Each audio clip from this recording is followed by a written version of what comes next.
रवि और सूजी दोनों एक दूसरे से बहुत प्यार करते थे। एक दिन रवि सूजी को अपने दोस्त के घर लाता है और बताता है कि उसे दुबई जाने का वीजा मिल गया है। 2 दिन बाद वह देश छोड़ देगा। सूजी बहुत खुश हो जाती है, लेकिन जब रवि उसे कमरे में मिलने के लिए कहता है तो सूजी को यह बात गलत लगती है और वह नाराज होकर वहाँ से चली जाती है। कुछ दिनों बाद रवि कहीं जा रहा होता है, तभी रास्ते में एक पत्रकार मिलता है। राजू रवि से लिफ्ट मांगता है, लेकिन रवि मना कर देता है। तभी राजू उसे धमकी देता है, जिस लड़की से तुम प्यार करते हो उसका सच मैं उसके घर वालों को बता दूंगा।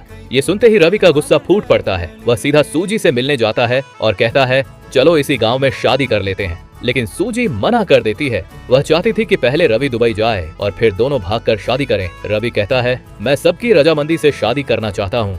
सूजी जानती थी कि उसके पिता कभी नहीं मानेंगे, इसलिए वह रवि पर ही नाराज हो जाती है। दूसरी तरफ सूजी का पिता शिवा उसकी शादी को लेकर परेशान था। उसका दोस्त उसे समझाता है कि लड़का सरकारी नौकरी वाला है, शराबी होना कोई बड़ी बात नहीं। शिवा मान जाता है और अपने बेटे विष्णु से बात करने का फैसला करता है। लेकिन यहाँ एक और लव स्टोरी चल रही थी। विष्णु खुद दूसरी जाति की लड़की से प्यार करता था। लड़की साफ कह देती है, मेरे घर वाले जाति देखकर शादी करेंगे। विष्णु ओवर कॉन्फिडेंट था, उसे लगता था कि वह सबको मना लेगा। अब गांव में एक फंक्शन होता है। रवि और सूजी वहां साथ में डांस करते हैं, लेकिन उन्हें शिवा का दोस्त देख लेता है। अब शिवा को सब पता चल चुका था। गुस्से में शिवा रवि का अपमान करता है, तुम छोटी जात के हो, तुम्हारे दादा कचरा साफ करते थे। रवि जवाब देता है, आज के जमाने में जात नहीं, इंसान का काम मायने रखता है। मेरे पिता टीचर हैं। ये सुनते ही शिवा चाकू उठा लेता है, लेकिन विष्णु किसी तरह रवि को वहां से भगा देता है। शिवा सूजी को बेरहमी से मारता है और कहता है, अगर प्यार करना था तो जात देखकर करती। मामला पूरे गांव में फैल जाता है। शिवा की जात के लोग बदले की प्लानिंग करते हैं। उधर रवि के पिता गांव में शिक्षा पर भाषण दे रहे होते हैं। रात में रवि को रास्ते में पकड़ लिया जाता है। वह अकेला था। वो लोग हथियारों से लैस थे। रवि बहादुरी से लड़ता है और सबको घायल कर देता है। वह एक आदमी को मारने ही वाला होता है कि रुक जाता है,